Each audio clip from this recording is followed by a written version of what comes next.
Hola, yo soy Laura Corín de Argentina. Yo soy Guilherme Pedrini de Brasil. Y yo soy Joaquín Díaz de Chile. Y esto es Fase 3, tu podcast de análisis crítico en linfoma y leucemia linfocítica crónica. En español y en portuñol.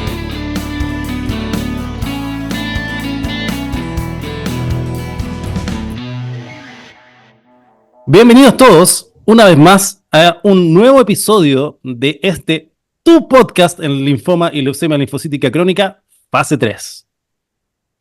Me encuentro nuevamente con mis coanfitriones, Laura y Guilherme. ¿Cómo están?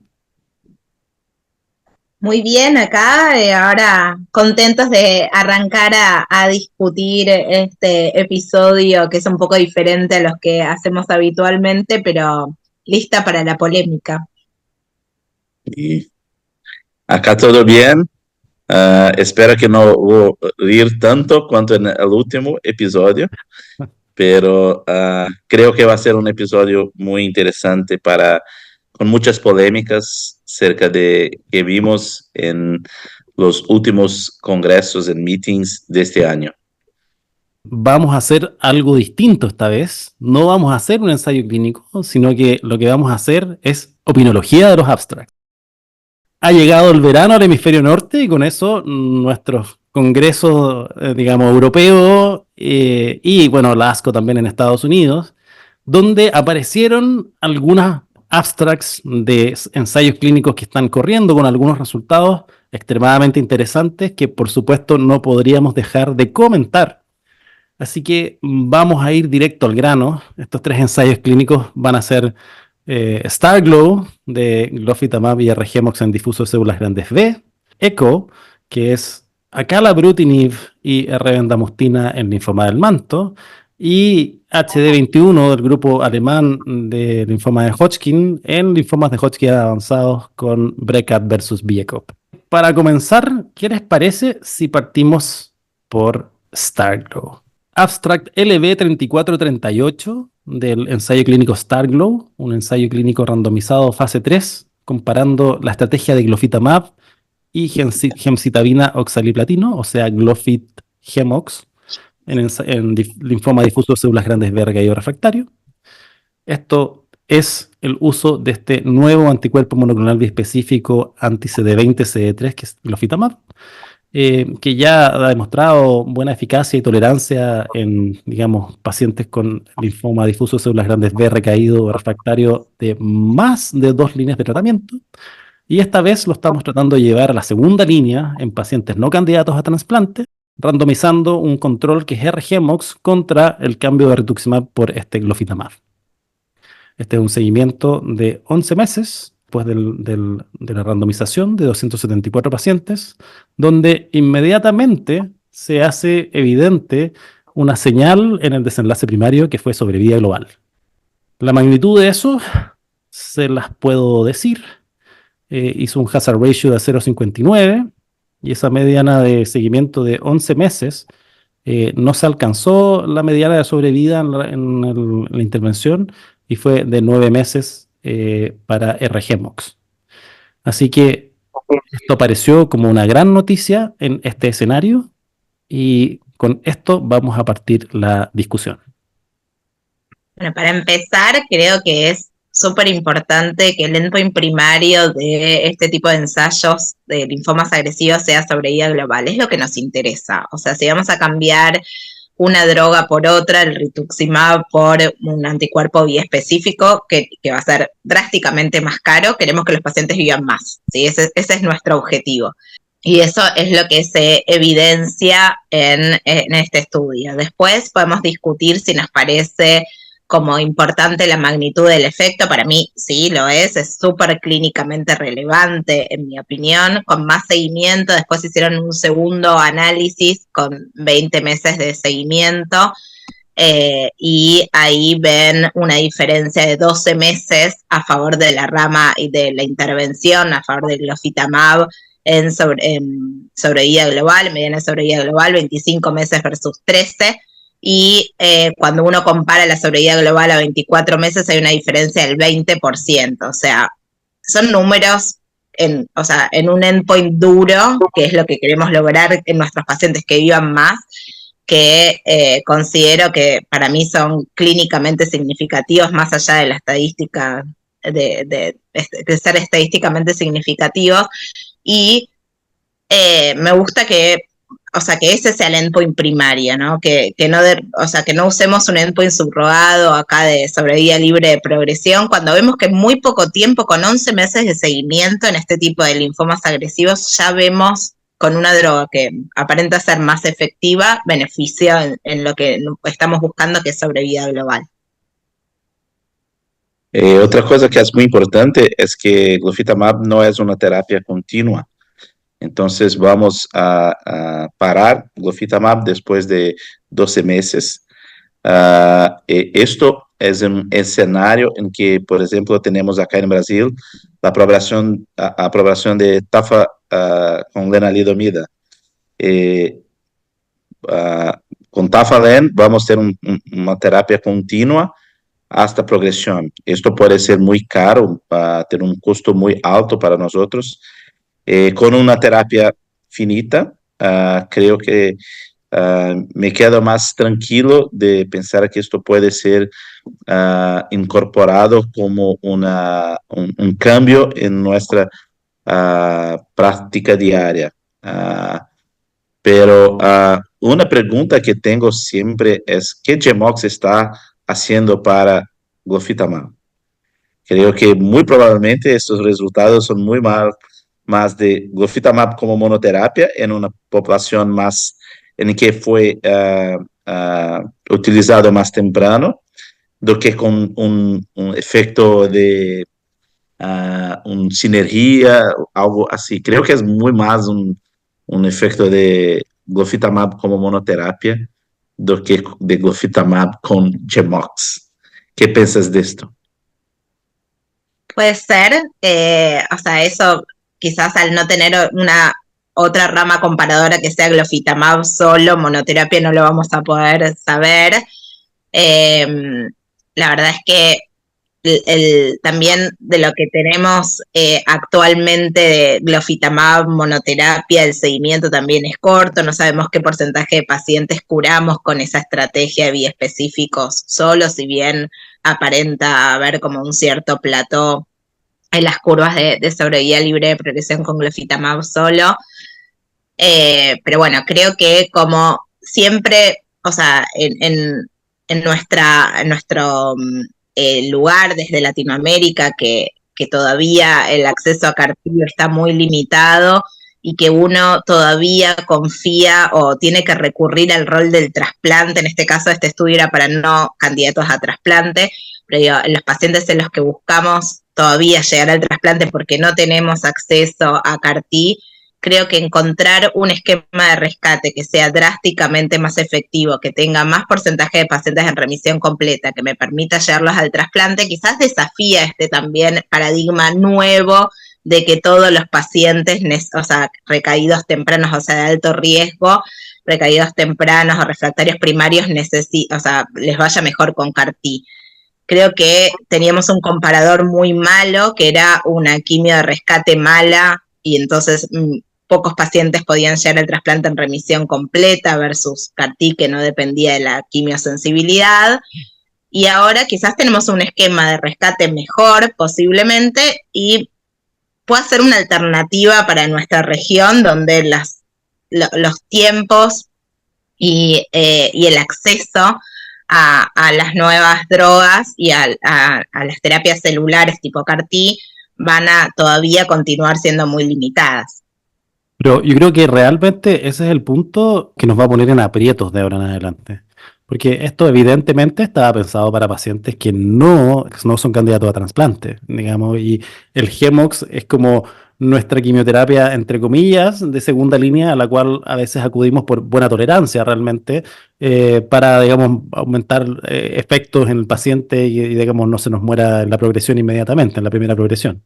Pero hasta donde yo entiendo y de lo que se ha visto de los digamos, evidencia observacional, Scholar One, etcétera, no tenemos evidencia comparativa que algún rescate basado en platinos sea mucho mejor que el otro. No hay comparaciones directas.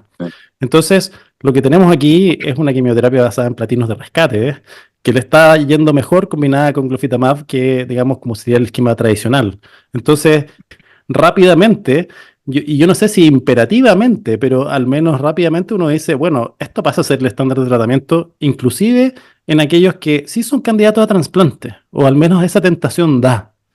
Eh, Sí, sí, por y supuesto. digamos, esto es una pregunta que nosotros en mi centro nos hacemos ahora constantemente, porque digamos, esto va a ser un problema para nosotros, pero no vemos mucha otra solución hasta que no avancemos en el desarrollo de esta droga. Eh, Y creo que va a ser muy importante que juntemos la data que tengamos regional con esta nueva estrategia en nuestros pacientes, ¿no? O sea, si lo vamos a usar como un puente de trasplante, o sea, como una quimio de rescate o como un tratamiento de rescate pretrasplante, aunque no es el trabajo propiamente dicho, quizás está bueno que podamos juntar esa data y tener una evaluación comparativa con nuestro histórico, ¿no? Claro, porque Sí. finalmente igual les vas a dar a los pacientes ya Gemox con glofitamab y probablemente por ahí en el ciclo 3 o 2 o 4 le vas a hacer una evaluación de eficacia. Y si el paciente está en remisión completa, la tentación no va a ser seguir con glofitamab por hasta 12 meses, va a ser ir a trasplantarlo. Y si el paciente es candidato a trasplante, o digamos, eso es como ok, no parecía al principio, pero Acuerdo, ahora sí sí. parece. Poniéndome yo en ese escenario, yo creo que lo voy a ocupar así. Y es totalmente off-label lo que estoy diciendo, pero va a ser la realidad, porque al final pagar 3 o 4 ciclos y llevarlo a trasplante va a ser la estrategia que vamos a querer usar en Latinoamérica. Pero creo que es un resultado muy bueno. Muy probablemente va a cambiar nuestra práctica, pero tenemos que lembrar que hay algunos efectos adversos colaterales que van a necesitar de un cuidado en su manejo, especialmente la síndrome de liberación de citocinas. En este estudio, cerca de 45% de los pacientes tuvieron CRS, incluso cerca de 15% con CRS grado 2 o más, y también 3% de ICANS. Y una cosa que pregunto a usted, ¿cómo ustedes están en centros muy especializados, pero cómo es el acceso a terapias para CRS como tocilizumab o el mismo un neurologista, un médico neurólogo que puede hacer una evaluación de un ICANS?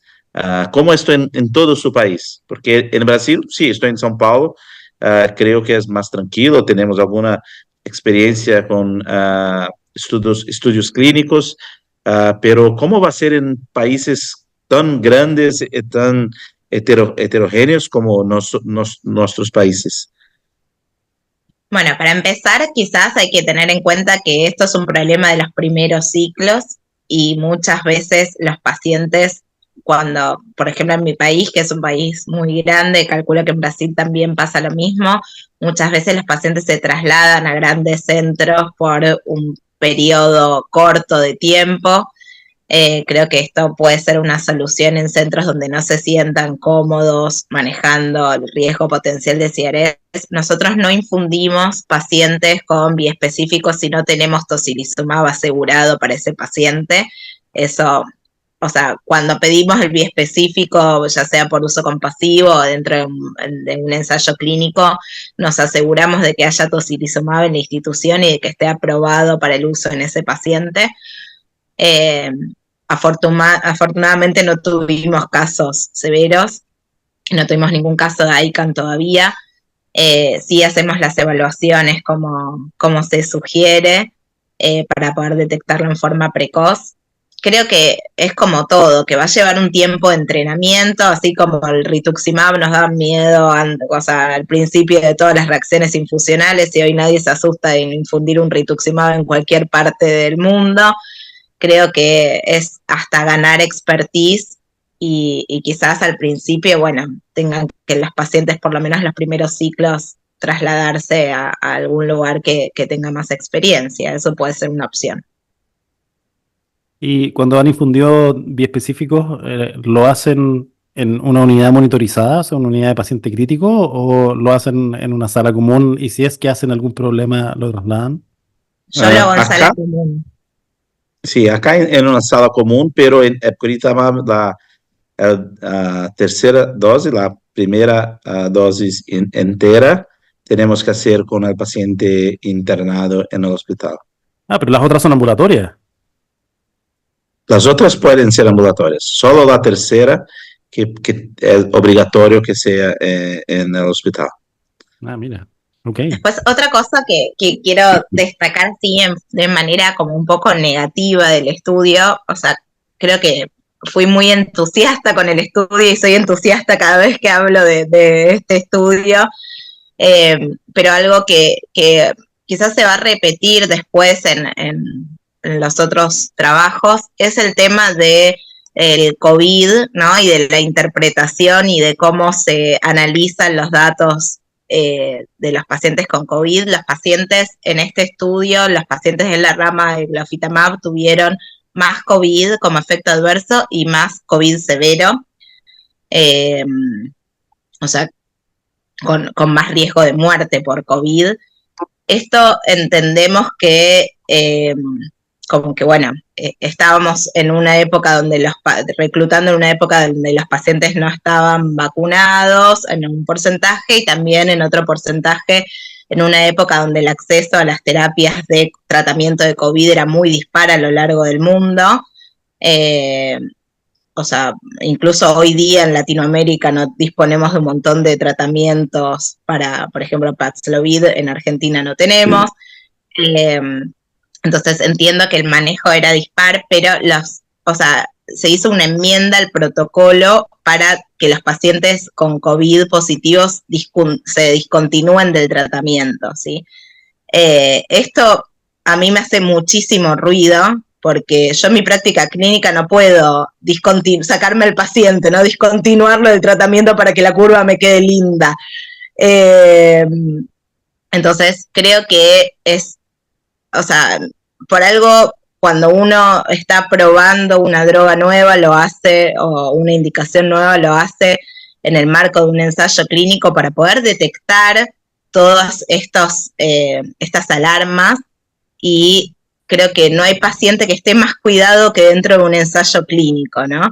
Eh, y entonces me parece como que no estoy muy de acuerdo en eso, que un paciente positivo se discontinúe. A lo sumo pienso que tiene que postergarse el tratamiento hasta que se pueda reiniciar, pero en la práctica clínica uno no puede tampoco como decir, bueno, lo discontinúo de mi consultorio, ¿no? O sea, como que eso me hace un poco de ruido. Sí, creo que uno puede analizar, o sea, después en el otro estudio que vamos a discutir, en el ECO, se analizaron los datos globales y después censurando a los pacientes por muerte por COVID, que eso me parece como que es como imaginarnos qué hubiera pasado si no hubiera existido el COVID de alguna manera en el medio. Pero el COVID existió, vamos a tener otras infecciones de las cuales no, o sea, a lo largo del tiempo, está bien, entiendo que una pandemia no es de todos los días, pero digo, nuestros pacientes se mueren más de virus habitualmente, ¿no? No hace falta que sea una pandemia. Y va a seguir existiendo el COVID ahora. Sí. Nosotros vamos a la Exactamente. sexta vacuna. Pero creo que es lo mismo de que en el próximo estudio que vamos a discutir. Creo que el inicio de la pandemia de COVID tuvo un impacto muy grande en los estudios clínicos, muy grande. Entonces, creo que sí, podemos hacer un análisis en que no incluimos los datos de COVID. Creo que hay críticas a esto, sin duda, claro, pero es muy difícil, es una cosa que no creo que no vamos a ver de nuevo. Entonces, ah, me gusta tener estos dados, no puedo hacer que tenga un valor muy grande, pero no voy a cambiar con un análisis sin COVID o con COVID. Cuanto más terapia, generalmente vamos a ter COVID peores. Entonces, creo que es una análisis como otra. Creo que es importante para que nosotros también no nos quedamos muy pesimistas con los datos, pero no creo que va a cambiar cómo vemos los datos. Yo no sé si me fiz claro, pero Sí, se entiende. Yo creo que la verdad anda por ahí entre medio. Creo que COVID vamos a seguir teniéndolo y al menos no puedo extrapolarlo, pero yo sí he seguido viendo pacientes con COVID grave en relación a, por ejemplo, obinutuzumab. Y eso sí es una inmunoterapia que me asusta un poquito más en ciertos periodos, en el invierno principalmente. Así que esto puede eventualmente tener una conducta algo análoga. Pero, digamos, creo que ha demostrado que vale el riesgo. Y probablemente a eso apunta lo que dice Guy. Yo, último comentario respecto a esto, quizás. Nuevamente, una randomización 2-1, que yo sé que no nos encanta, pero voy a defenderla. La voy a defender no metodológicamente, sino que esto, digamos, viene de la forma en que estamos desarrollando las drogas, al menos en oncología o en hemato-oncología. Esto habitualmente parte con algún tipo de ensayo clínico fase 2 que trata de obtener la aprobación, y habitualmente es algo de una rama que demuestra respuesta o sobrevida libre de progresión.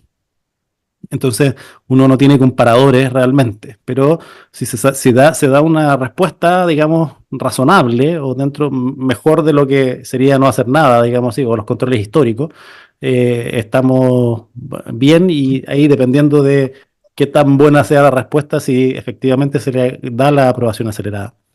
Entonces, de ahí pasamos a líneas anteriores. Y lo que pasa aquí es que tenemos un ensayo clínico fase 2, digamos que es un poquito un outlier en relación a las magnitudes de efectos de otros ensayos clínicos, porque efectivamente aquí sí hay un ensayo clínico fase 2 con unas respuestas impactantes para el tipo de pacientes que son, con duraciones impactantes. Entonces, la probabilidad pretest de que a esto le fuera bien en líneas previas era bastante alta.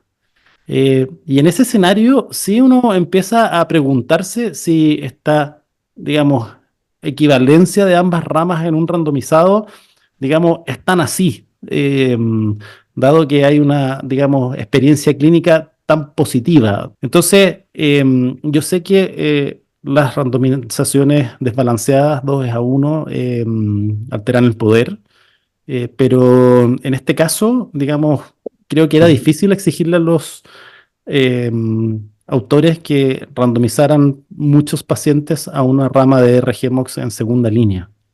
No sé si les hace sentido eso. A ver, está visto que en general uno cuando randomiza 2-1 hay como un incentivo a que participen más los pacientes, que más pacientes quieran participar en el ensayo clínico. Esto está visto igual en un montón de trabajos que no es así, que el ritmo de reclutamiento no es mayor que si randomizás 1-1. Y a mí, a ver, si bien entiendo que había como una señal de eficacia importante, y que sabemos que los resultados con RGMOX son, eh, o sea, como que hay mucho por mejorar de los resultados con RGMOX. También cuando uno randomiza 1-1, no solo estamos randomizando como pensando en la eficacia, sino también balanceando los riesgos. O sea, no estamos hablando de una combinación nueva de anticuerpo biespecífico con quimioterapia, que uno no tiene tan en claro el riesgo de efectos adversos, y randomizar 2-1 a los pacientes los expone a más riesgos, o sea, potenciales, ¿sí? O más número de pacientes a riesgos potenciales. Incluso fíjense, o sea, en época de pandemia, de COVID, o sea, que tenían más mortalidad por COVID por recibir el anticuerpo biespecífico. Entonces, de alguna manera me parece que la randomización 1-1 es lo más puro en el sentido de balancear riesgo y beneficio de la intervención. Ahora, yo estoy de acuerdo con lo que acabas de decir y me parece, digamos, que es el ideal. Pero, digamos, nuevamente, este mismo efecto podría estar, digamos, disminuyendo la eficacia que realmente podrían haber visto si no hubiera sido en la pandemia, ¿o no? Sí. Nunca se sabrá. Bueno, No pasemos lo al sabemos. siguiente abstract para que no nos quedemos pegados aquí. Vamos a hablar de Late Breaking Abstract 3439, acalabrutinib plus bendamustine and rituximab in untreated mantle cell lymphoma results from the phase 3 double-blind placebo-controlled ECHO trial. Nuevamente también un late breaking, o sea, mucha noticia de último momento pasando en el verano europeo. Y esto es un ensayo clínico randomizado controlado, esta vez unos a uno en pacientes mayores de 65 años con linfoma del manto no tratado, que se randomizaron a recibir acalabrutinib, bendamustine rituximab o placebo más bendamustine rituximab. Se randomizaron 598 pacientes, 299 a cada rama, y estamos viendo aquí lo que es un seguimiento de una mediana de 45 meses. Y, digamos, para ir directo a la conclusión y tanto los datos, existe un beneficio en sobrevida libre de progresión. Sin embargo, no vemos sobrevida global, muy similar a lo que nos ocurrió en un ensayo clínico conocido, que el doctor Perini participó en forma importante. Estamos hablando del Shine. Doctor Perini, usted que es el experto en manto, por favor, denos su opinión respecto a ECHO. Bueno, creo que Echo es muy semejante a Shine. Es como si fuera un eco del estudio. Ah, pero hay una diferencia muy importante en que en este estudio hay una opción de un crossover para los pacientes que progredieron en la rama de bendamustine con rituximab. Esto es muy importante porque una de las críticas al SHINE es que en los pacientes que habían progredido a bendamustine con rituximab, solo 30% recibieron ibrutinib como una terapia posterior. Entonces, acá hay una opción. Esto fue una realidad para cerca de 70% de los pacientes, pero probablemente un poco más porque estos son los pacientes que recibieron acalabrutinib con una parte de crossover, pero pueden recibir fuera de un estudio, del estudio clínico también. Entonces, para mí es muy claro que hay un beneficio de hacer una terapia con inhibidores de BTK en primera línea para linfoma de células do manto. Pero el mundo cambió mucho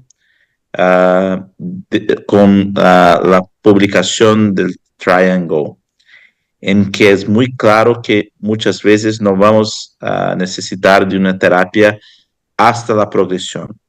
Entonces, que se puede hacer por una terapia finita y lograr resultados muy buenos.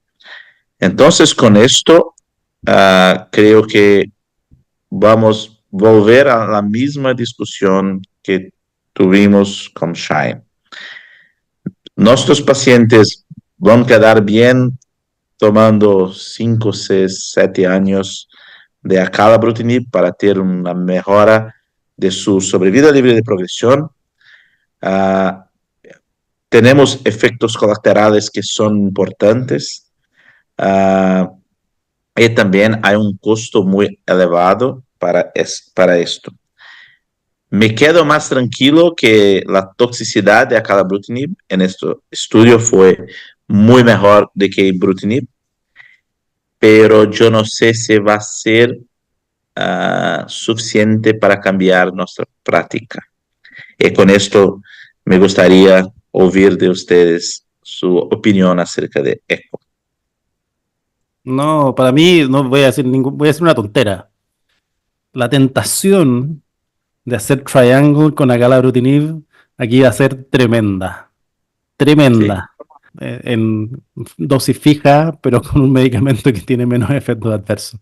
Y yo creo que eso va a ser muy difícil sacárselo de la cabeza. Y no va a ser aprobado, no vamos a tener un ensayo clínico que lo demuestre probablemente, no lo sé al menos, no sé si saben ustedes, Eso está en las guías de la NCCN hoy ya. O sea, sí. Triangle y con opción de Acala. Pero inmediatamente, digamos, para mí, y esta va a ser una discusión que voy a tener que tener con mi grupo, digamos, sería una tentación importantísima el pasarme a Triangle, pero con acalabrutinib. Eso es lo que haría yo. Yo creo que, a ver, de nuevo estamos en la misma situación que Shine. Estamos comparando tratamientos, o sea, 3 drogas versus 2, tratamientos infinitos versus finito en el tiempo, y el beneficio únicamente en sobrevida libre de progresión, si bien, o sea, no estoy de acuerdo con cómo lo mencionan en el abstract ni cómo lo mencionan en la presentación, ¿no? Eso de trend, de tendencia. Tendencia para mí es cuando la P, como diríamos en el fútbol, le pega en el palo, ¿no? O sea, no es 0,05, pero es 0,06, Claro, te faltó un 0,07. paciente, te faltaron 3 pacientes para que fuera. Claro, esa es para mí tendencia, o sea, le pegó en el palo, no metiste el gol, pero está ahí nomás. Eh, con una P absolutamente no significativa, ni cerca de la significancia estadística, yo no hablo de tendencia. O sea, la otra vez la habían puesto como numéricamente diferente, creo que en el simpático. Eh, a ver, o sea, ¿es significativo o no es significativo? No hay mucha vuelta con esto. Las curvas se separan un poco más que en el Shine. En el Shine estaban completamente superimpuestas. Acá hay como cierta separación.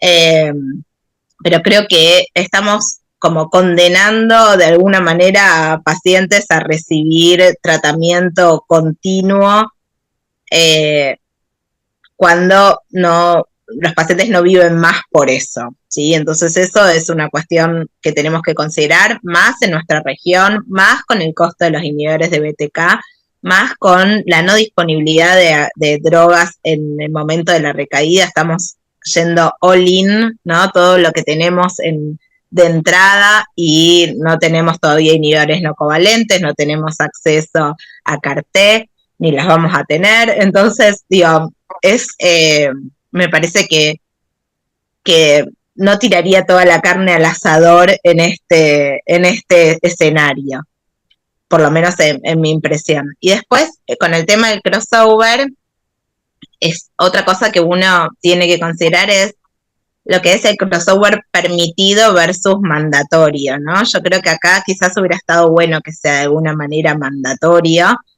O sea, el 70% es un buen número para haber recibido inhibidores de BTK, pero sabemos que los inhibidores de BTK en la recaída, el mejor momento es cuanto más temprano lo usemos. Entonces no sabemos cómo les hubiera ido a esos pacientes ese 30% que no lo recibió, si lo hubiera recibido.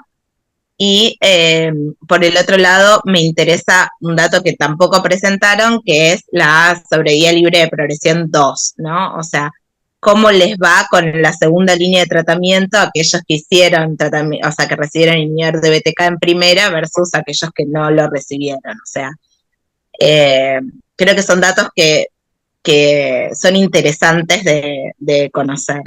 De nuevo, el COVID, la verdad que probablemente les influyó mucho en el estudio, y de hecho las curvas de sobrevida global se separan bastante más cuando censuran las muertes por COVID, pero de nuevo, ¿no? Sabemos que los inhibidores que el paciente recibe inhibidores de BTK le confiere mayor riesgo de COVID severo en esa época, y probablemente ahora también. Quizás ahora tenemos más vacunas, eh, tenemos un poco mejor manejo, pero digo, cuanto más drogas le pongamos al paciente durante más tiempo, vamos a tener más inmunosupresión en el paciente y más riesgo de infecciones, y eso también uno lo tiene que considerar. O sea, digo, está bueno tener el dato de qué hubiera pasado si entonces censuramos las muertes por COVID, pero eso pasó y sabemos que los pacientes tienen más riesgo de infecciones bajo inhibidores de BTK que si no lo tuvieran, y bajo tratamientos prolongados que bajo tratamientos finitos. Pero yo tengo una pregunta.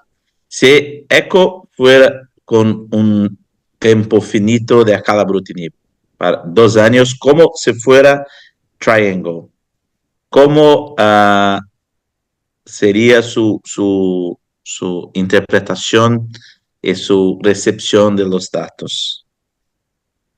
A mí claramente me gustaría más, porque eso me dejaría la posibilidad de retratar al paciente con acalabrutinib o con inhibidores de BTK en el momento de la recaída. No me saca una droga que para mí es el pilar en el tratamiento del rescate. Entonces, y además, por toda la toxicidad para el paciente y la toxicidad financiera, ¿no? O sea, si yo limito el tratamiento y veo que la duración del tratamiento y veo que con eso tengo más PFS, pero limitado en el tiempo el tratamiento, creo que me atraería más. Pero bueno, la verdad es que como que los diseños hechos por la industria no les gusta hacer tratamientos finitos y de los inhibidores de BTK y buscan ir a por todo, ¿no? Pero yo creo que en los nuevos de LLC sí vienen hartos estudios con duración fija. Entonces yo creo que pronto vamos a interpretar que vamos a tener que usar duraciones fijas y, insisto, Triangle con acalabrutinib va a ser Sí, pero en combinación viene, no viene solo el inhibidor de BTK con... No, por supuesto. Sí, claro. Sí, pero creo que eso es lo más importante. El Triangle cambió la manera que nosotros vemos la terapia continua con inhibidores de BTK hasta progresión en linfoma de células de manto. En primera línea, no hay cómo ser... nosotros no sabemos si más que 2 años es necesario para el beneficio del BTK en primera línea. Creo que el tiempo de exposición mediano en este estudio de BTK son justamente 2 años, pero acá muy probablemente si fuera una terapia finita, con los mismos resultados, nosotros estaríamos muy más felices y más impresionados con los datos. Aparte es como que, no sé, en el Triangle uno tiene como ese intercambio de, bueno, le pongo estos, o sea, 2 años de inhibidor de BTK del mantenimiento y en la inducción y me ahorro el trasplante, no el costo únicamente del trasplante, sino toda la comorbilidad del trasplante. Entonces en el intercambio creo que es claramente favorable a agregar el inhibidor de BTK. Acá agrego cada vez más drogas al tratamiento de primera línea del paciente durante más tiempo, con más riesgos y con la toxicidad financiera. Entonces, digo, para el beneficio únicamente de PFS. Qué sé yo, lo veo honestamente bastante parecido al Shine. No creo que hoy cambie mi práctica clínica o como que dude en cambiar mi práctica clínica con estos resultados hoy día. Quizás con un seguimiento a más largo plazo, que las curvas de sobrevida global se separen más, ahí uno lo puede considerar. Cuando uno tiene que entender que cuando la P es no significativa o sea, significa que de alguna manera el hazard ratio va a pasar la barrera del 1, entonces que existe un porcentaje de pacientes o sea, un riesgo potencial de que incluso sea peor el tratamiento, ¿no? Entonces, o sea, el tratamiento experimental. Eso significa cuando la P no es significativa. Entonces, por eso no nos podemos guiar por lo numérico, por cómo lucen las curvas. Eso estamos hablando de probabilidades. Y para cambiar la práctica clínica creo que esperaba más, yo honestamente. Digamos, la diferencia de PFS es significativa, creo que esperaba más, honestamente. Bien, yo creo que con esto pasamos a nuestro último abstract. Este no fue late breaking, este lo presentaron a tiempo los alemanes, por supuesto. El abstract S225, The Randomized Study GHD21, o sea, HD21, shows superior tolerability and efficacy of BRCA versus BIACOP in advanced stage classical Hodgkin lymphoma.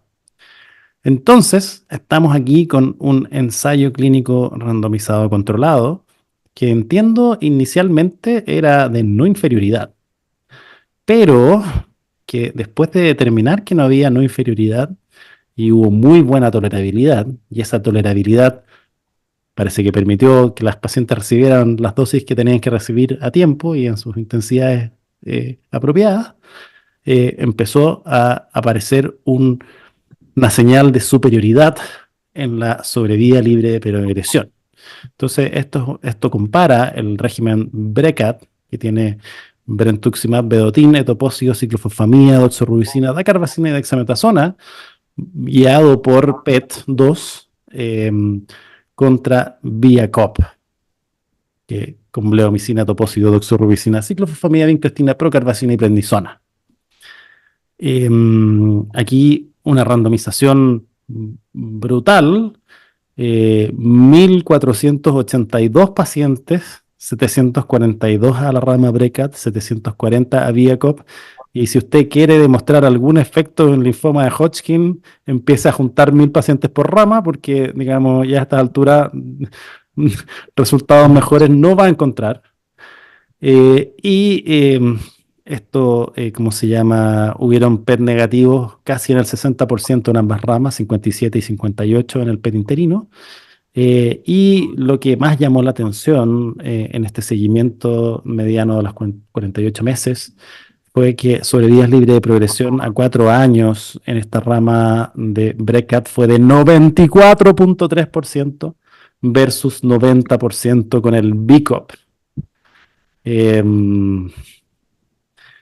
Lo que es extraordinariamente bueno para esquemas que por estos lugares se ocupan pocazos, excepto Thalita Silveira allá en Sao Paulo. Eh, Como demostró en Lex.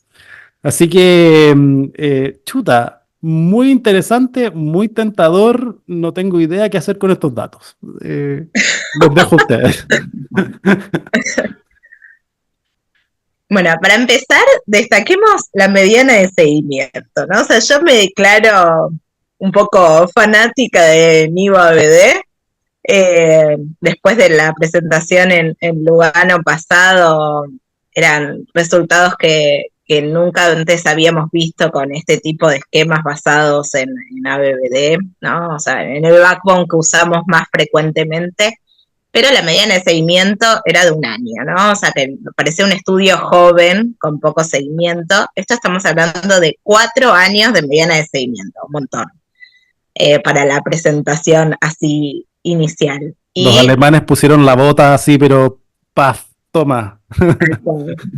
Y una sobrevida libre de progresión nunca antes vista, ¿no? 94%, o sea, casi podemos decir que nos queda un 5% de los linfomas de Hodgkin avanzados que no estamos curando con esta estrategia en primera línea, con esquemas de rescate espectaculares que tenemos. O sea, sería como la verdad, un panorama súper alentador. Yo confieso que en mi centro usamos muy poco BICOP, entonces siempre preferimos esquemas que sean más fácilmente de administrar, con menos toxicidad, ambulatorios para los pacientes jóvenes. Pero bueno, la verdad es que el BRCA comparado con el BICOP parece mucho más fácil de administrar, está todo comprimido en 4 días, así que parece como más lógico, más realizable. Por el otro lado, el tiempo de duración de tratamiento. La gran mayoría de los pacientes son 4 ciclos, con lo cual en muy poco tiempo el paciente puede estar volviendo a su vida normal. Hay que ver qué pasa con el real world, ¿no? O sea, qué pasa en la vida real con la toxicidad de este tipo de tratamiento en pacientes no alemanes. O sea, digo, no tenemos la misma tolerancia que los alemanes, entonces habría que ver cómo son los resultados en vida real con este tipo de esquemas, más que nada con respecto a la tolerabilidad, al riesgo de infecciones. Pero la verdad que los resultados son espectaculares y hacen a uno cuestionarse si no tenemos que abandonar ese paradigma del backbone de ABVD como nuestro tratamiento estándar del Hodgkin. Bueno, para mí los resultados son fantásticos. Los alemanes, más una vez, con estudios impresionantes en linfoma de Hodgkin, pero no es para mí. Muchas cosas creo que son interesantes en este estudio. Primero que solo para los pacientes que tuvieron un PET2 negativo, que van a recibir solo 4 ciclos de terapia. Para todos otros van a recibir 6 ciclos de BRICAD, y también hay una posibilidad de recibir radioterapia en el fin de tratamiento, que es una cosa que no quiero hacer en pacientes con enfermedad avanzada. Pero creo que lo más importante es que Laura estaba hablando de cómo va a se comportar los pacientes en el mundo real. Con esto yo me quedo más confortable de hacer nivo-AVD, porque tengo más experiencia con AVD do que con la backbone de BCOP. Pero hay una cosa que muy probablemente va a hacer con que BRICAD va a ser muy utilizado en Brasil, es que la aprobación de brentuximab en primera línea en Brasil es aprobación de brentuximab con quimioterapia para pacientes. No se hay una distinción de cuál quimioterapia. Entonces, tenemos aprobación para brentuximab AVD, pero como la aprobación es para quimioterapia, nosotros podemos hacer ahora BRICAD. Entonces, ahora yo no puedo hacer nivo AVD, pero ahora puedo hacer BRICAD. Entonces, ahora tengo que hacer una decisión muy difícil, porque no creo, yo uso un poco de BCOP como un escalonamiento en los pacientes que son PET2 positivos. Tengo hecho esto hace cerca de 2-3 años, pero yo no sé, no me quedo tan confortable con los manejos. También no me gusta mucho utilizar inhibidores de topoisomerases 2 con etoposide, por el riesgo de una neoplasia secundaria, una leucemia secundaria. No fue el caso de ese estudio, es muy diferente de BCOP. Hay una diferencia en las dosis, en todo más. Pero ahora tenemos que volver a la misma discusión de los alemanes contra todo el mundo. ¿Vamos de BRICAD o vamos de nivo-AVD? Yo no sé, pero... Eso sonó muy Segunda Guerra Mundial, oye. Sí, pero ahora era ABVD versus BCOP, ahora es nivo-AVD versus BRICAD. Yo puedo entender que va a preferir BRICAD.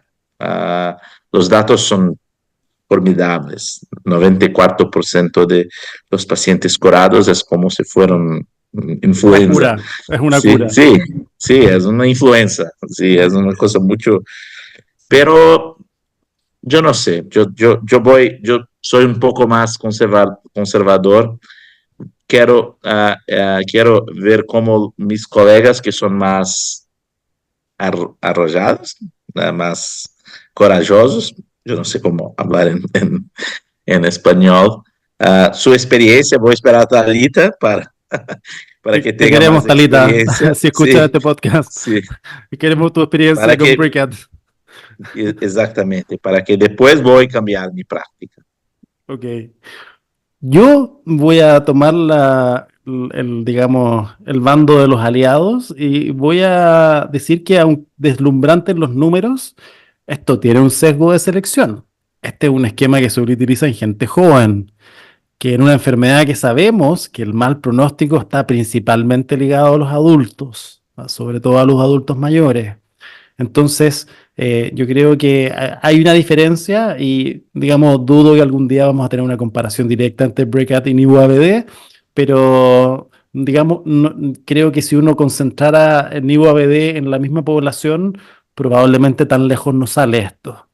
Y a expensas de bastante menor toxicidad, por lo que creemos también, ¿ah? Nuevamente no tenemos comparaciones directas.